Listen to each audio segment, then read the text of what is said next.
"We're giving your division to my nephew. You're clearly not capable of running it anymore." Rupert said it like he was ordering lunch, just stated it, matter of fact, while I stood there in that meeting room with 11 other people watching. His nephew, Colton, sat 2 chairs down from him, leaning back like he already owned the place. 24 years old, had that look people get when they've never been told no in their entire life. I remember the sound of someone shifting in their seat, the way nobody would look at me directly. 8 years I'd spent building this division from absolutely nothing, and he was taking it away in one sentence. "Congratulations to him," I said. I even smiled when I said it. Colton nodded at me like I was being reasonable, like I understood my place. But let me back up. Let me tell you how I got there. My name is Leena. 8 years before that moment, I was brought in to handle a part of the business nobody else wanted to touch. It was broken. The relationships with the people who supplied what we needed were a disaster. Half of them were ready to walk away completely. The other half only stayed because they had contracts they couldn't break yet. Rupert had told me during my first week, "Fix it or we shut it down. You have 6 months." I didn't fix it in 6 months. I rebuilt it from scratch in 2 years.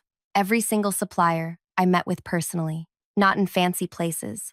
I went to their warehouses, their family restaurants, sat with them and learned how they actually worked, what they needed, what they'd been asking for that nobody had listened to. There was this man, Prakash, who ran one of our biggest supply operations. First time I met him, he said, "You're the 5th person they've sent in 3 years. Why should I believe you're different?" I told him, "Because I'm not here to manage you. I'm here to make sure we don't waste your time anymore." It took 4 months before he trusted me, but after that, he'd answer when I needed him. Not because of contracts, because he knew I'd never promise something I couldn't deliver. That's how I built all 17 of those partnerships. One conversation at a time, one promise kept at a time. By year 3, our division was making more than any other part of the business. By year 5, we doubled that.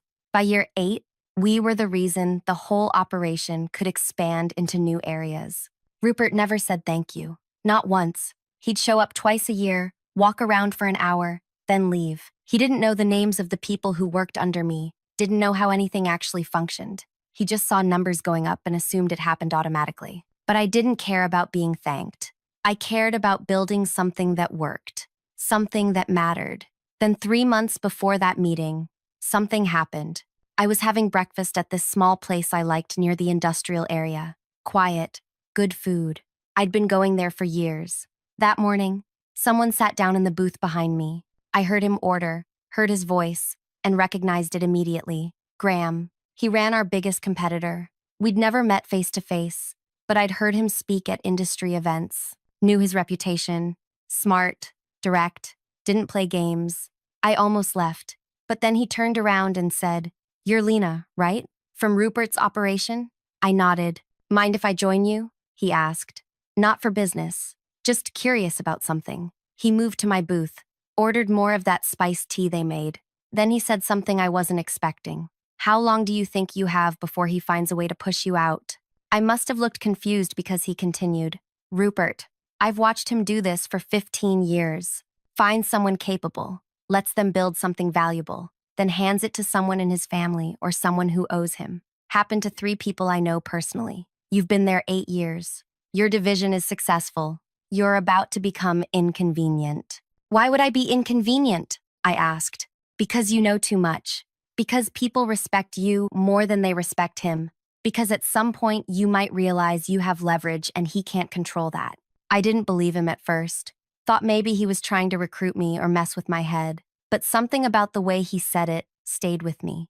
We kept talking, not about work, about how things actually operated in our world, about the people who made everything possible behind all the official business, about how relationships were more valuable than anything else. When we finished, he said, "If I'm wrong about Rupert, I apologize for wasting your time.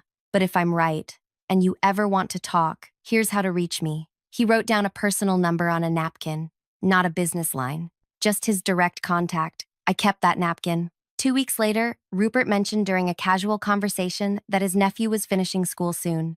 Said Colton was really sharp and ready to lead something significant. That's when I knew Graham had been right. So I reached out, met him for breakfast again.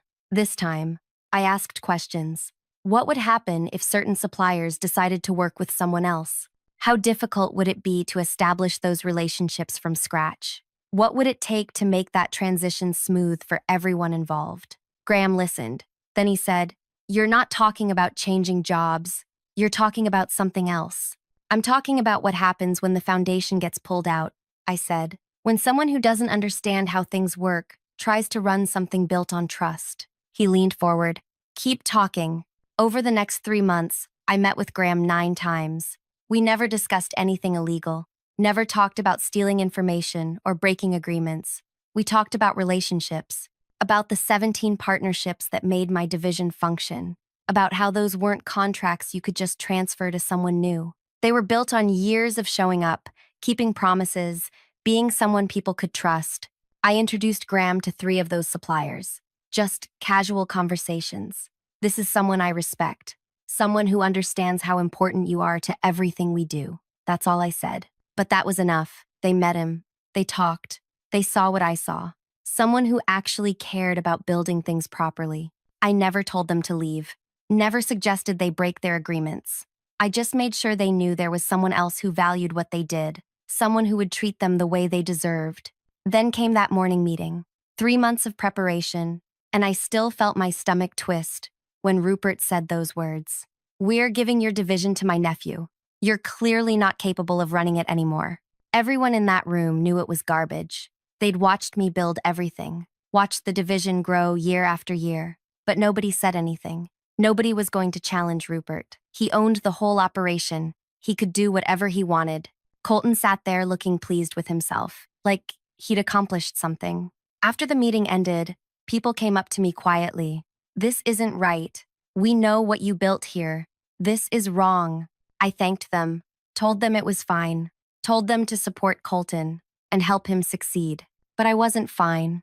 I was furious, not just at losing what I'd built, at the disrespect, at the lie that I wasn't capable when everyone knew the truth, at watching someone who'd done nothing get handed something they didn't understand and couldn't possibly run. Before I continue further, thank you for listening to this. I know these stories aren't easy to hear, especially when you've been through something similar. If you're listening while working, driving, or just trying to get through your day, I appreciate you being here. Now, back to the story. Rupert pulled me aside after everyone left.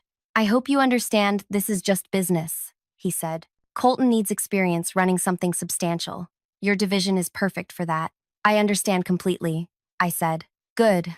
You'll stay on for 2 weeks to help him transition. Show him how everything operates. Introduce him to your contacts." "Of course." He actually looked relieved, like he'd expected me to fight, and was happy I was being professional. That Friday, Colton gave a speech to everyone in the division. Talked about new energy and innovative approaches. Used a lot of words that didn't mean anything. People clapped because you clap when the boss's nephew speaks. That's how it works. I spent that afternoon clearing out my workspace. 8 years of work, and it fit into 2 boxes. People kept stopping by, asking if I was okay, telling me they'd miss working with me. One woman, Sarita, who'd been with me for 6 years, said quietly, "You'll be fine," I told her. "Just do your job, the way you always have." But we both knew that wasn't true, because doing the job the way we always had meant relying on relationships that Colton didn't have and couldn't build in time. I went home that evening and sat in my apartment. Didn't turn on any lights. Just sat there thinking about 8 years of early mornings and late nights. 8 years of building trust, one conversation at a time. 8 years of making sure everything worked smoothly, so people like Rupert could pretend it happened automatically. My phone buzzed. A message from Graham. "How did it go?" I wrote back, "Exactly like you said. He announced it today. His nephew takes over Monday. Are you ready?" I looked at that message for a long time. Was I ready? Ready to watch something I built fall apart? Ready to let 17 partnerships I'd spent years creating move on to someone who'd treat them properly? Ready to show Rupert what happens when you hand something valuable to someone who doesn't understand its value? I wrote back, "Yes." That weekend felt strange. Saturday morning, I woke up and didn't have anywhere I needed to be for the first time in 8 years. No messages to check, no problems to solve, no suppliers calling about delivery schedules or payment terms. I made breakfast slowly, sat on my balcony, watched people going about their normal lives. Around noon, my phone rang. It was Prakash. "I wanted to call before anything official happens," he said.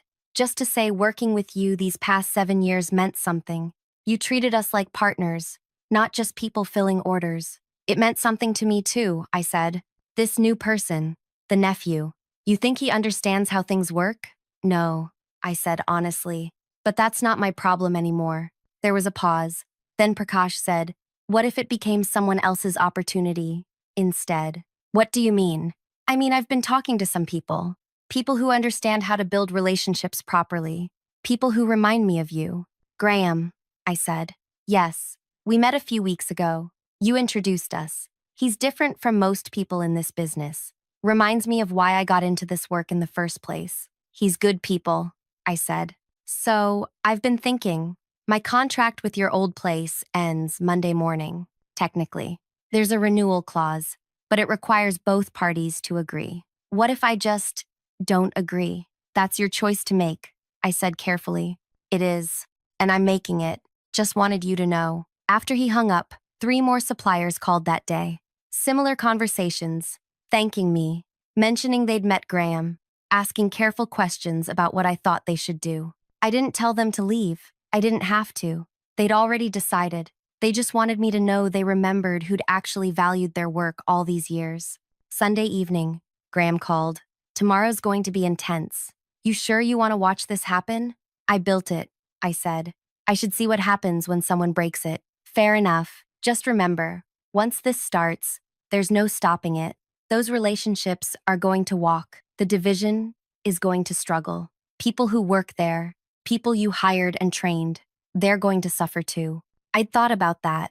Thought about Sarita and the others who'd trusted me, who'd worked hard and didn't deserve to get caught in this. "I know," I said, but Rupert made his choice. He decided someone who'd never built anything deserved to run something that took years to create. Now he gets to learn what that actually costs.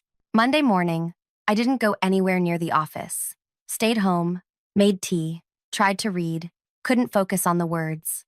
Around 10, my old work phone started buzzing.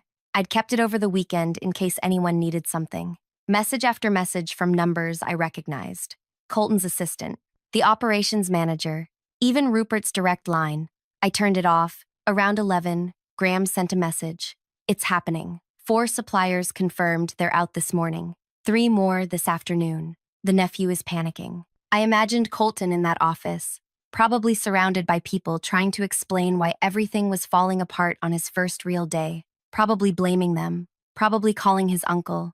By evening, Graham sent another update. 7 total so far. He's trying to call the suppliers directly. They're not picking up. Word is Rupert got involved around 3. Started making threats about contracts and legal action.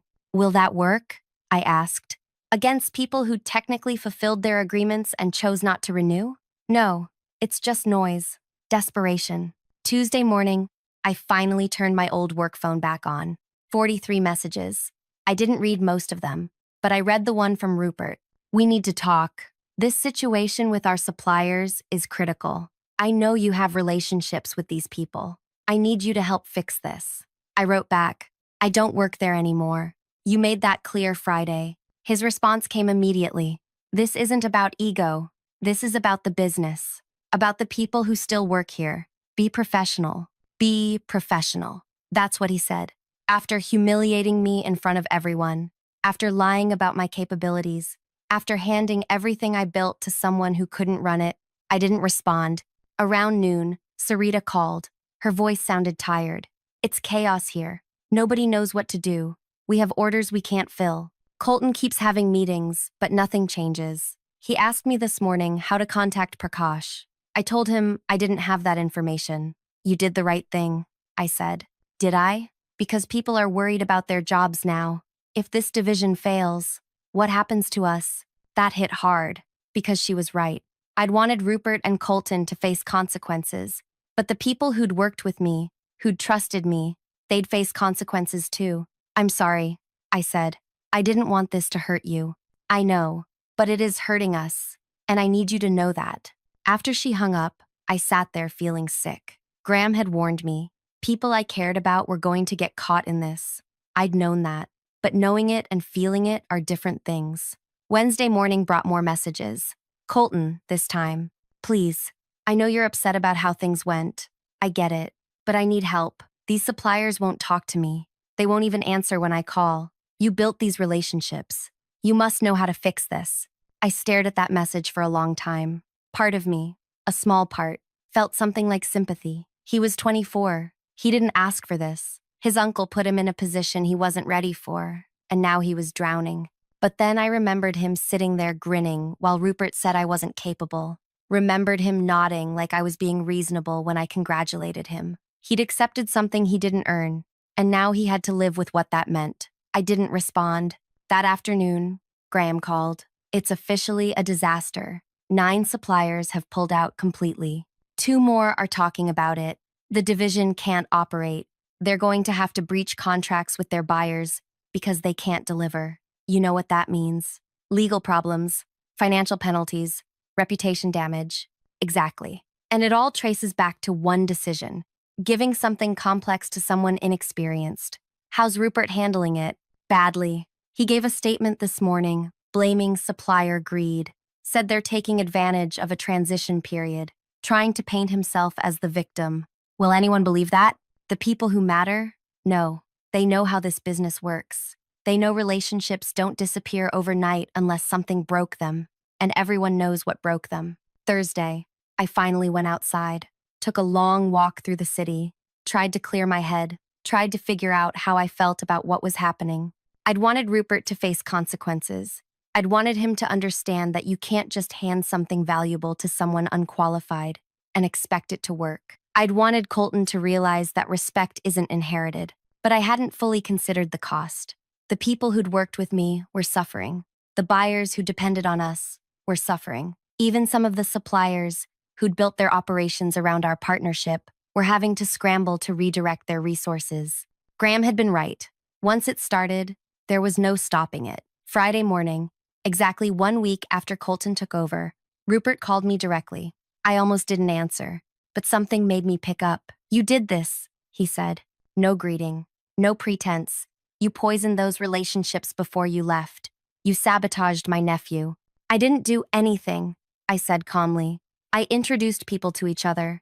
That's all. What they chose to do after that was their decision. Don't play games with me. Those suppliers trusted you. You used that trust to destroy what we built. What we built? I said. You didn't build anything. You showed up twice a year and took credit for work you didn't do. I built those relationships. Me. Over 8 years of actually showing up and keeping my word. Those people trusted me because I earned it. Something your nephew will never understand. He's young. He's learning. You could help him instead of watching him fail. Like, you helped me when you announced I was incapable in front of everyone. When you lied about my abilities to justify giving my work to someone in your family. Silence on the other end. Those people didn't leave because I sabotaged anything, I continued. They left because they knew what was coming. They knew someone who didn't understand or value their work was taking over. They knew they'd be treated like replaceable parts instead of partners. So they made a choice, just like you made a choice last Friday. This isn't over, Rupert said. You're right, I said. It's not. Because now you have to explain to your buyers why you can't fulfill your obligations. You have to explain to your investors why a profitable division is suddenly failing. You have to explain to everyone who trusted you why you thought your nephew could run something he'd never learned to build. And you can't blame me for any of that. You can only blame yourself. I hung up, sat there shaking. Not from fear, from finally saying what I'd wanted to say for 8 years. Every time he'd taken credit for my work, every time he'd dismissed what actually made things function, every time he'd acted like success happened automatically. That evening, Graham sent a final message. It's done. Colton is being moved to a different role. Rupert announced it an hour ago. Called it a strategic reassignment. The division is being restructured, which means they're trying to figure out how to salvage what's left. Learn. How long did he last? I asked. 19 days. 19 days. That's how long it took for 8 years of work to fall apart when someone who didn't understand it tried to run it. I should have felt satisfied. I should have felt vindicated, and part of me did. But mostly, I felt tired. Tired of fighting. Tired of watching people who'd never built anything think they deserved to lead. Tired of a system that valued connections over competence. Saturday morning, 1 week and 1 day after everything started falling apart, Sarita called again. "They want to hire you back," she said. "Rupert is offering to reinstate you. Same position, probably more money. He's desperate." "What did you tell him?" "I told him I'd pass along the message. I didn't tell him what I actually think, which is that you should never work for someone who disrespected you like that." "Thank you," I said. "So what are you going to do?" I looked out my window, watched the morning lights spread over the buildings, thought about 8 years of work that disappeared in 19 days, thought about Rupert's voice saying I wasn't capable, thought about Colton's grin. "I'm going to let them figure it out themselves," I said. "You won't even consider it?" Sarita asked. "No, because if I go back, nothing changes. Rupert learns he can disrespect people as long as he apologizes when it's convenient. And the next person he decides isn't useful anymore gets treated the same way I did. So, what will you do now?" That was the question, wasn't it? I'd spent 3 months planning how to pull everything apart. I'd spent 19 days watching it happen. But I hadn't spent much time thinking about what came after. "I don't know yet," I admitted, "but it won't be there." Over the next few weeks, I started getting calls from other people in the business. People who'd heard what happened. Some offered sympathy. Others offered jobs. One woman who ran a mid-sized operation said, "What you did took guts. Most people would have just quit and complained. You actually did something about it." "I didn't do anything illegal," I said. "I know. That's what makes it brilliant. You just let the truth show itself, that someone who doesn't understand relationships can't maintain them, that respect matters more than authority, that you can't transfer trust like you transfer a title." Those conversations helped, reminded me that what I'd done wasn't petty. It was necessary, because people like Rupert needed to understand there were consequences for treating people like they were disposable. About a month after everything fell apart, I met Graham for breakfast again. Same place where this all started. "So," he said, "what now?" "I've been thinking about that," I said. "I could work for someone else, build another division for another person who'd probably take credit for it eventually. Or I could do something different. Something where the relationships I build stay mine." Graham smiled. "You're thinking of starting your own operation. Maybe. Small at first. Working directly with suppliers and buyers, without all the layers in between. Being honest about what I can deliver and when. Building something based on trust instead of contracts." "That's harder than working for someone else," Graham said. "You'll be responsible for everything, the successes and the failures." "I know. But at least nobody can take it away and give it to their nephew." He laughed at that. "Fair point. And for what it's worth, I think you'd be good at it. The suppliers I've started working with, they ask about you constantly. Where you ended up, if you're okay. They respect you more than they ever respected Rupert." "How are they doing?" I asked. "With the transition? Better than expected. They appreciate being valued, being treated like their work matters, which is exactly what you showed them for 8 years. That felt good to hear, because I'd worried that pulling those relationships away had hurt them too. But Graham was right. They were doing fine. Better, even. Because they were working with someone who understood what they brought to the table. 2 months after I left, I ran into someone from my old division at a shop in the market area. His name was Kieran. He'd worked under me for 5 years. "How are things?" I asked. He shook his head. "Honestly, bad. They brought in someone new to run the division after Colton got moved, but half the staff left. The culture is completely different. Everyone's just trying not to get blamed for problems they didn't create. And you?" "I'm looking for something else. Most of us are. Nobody trusts Rupert anymore. He showed us what he thinks of loyalty." "I'm sorry," I said. "You got caught up in something that wasn't your fault." "It wasn't yours either," Kieran said. "You didn't humiliate yourself in front of everyone. You didn't give away something valuable to someone unqualified.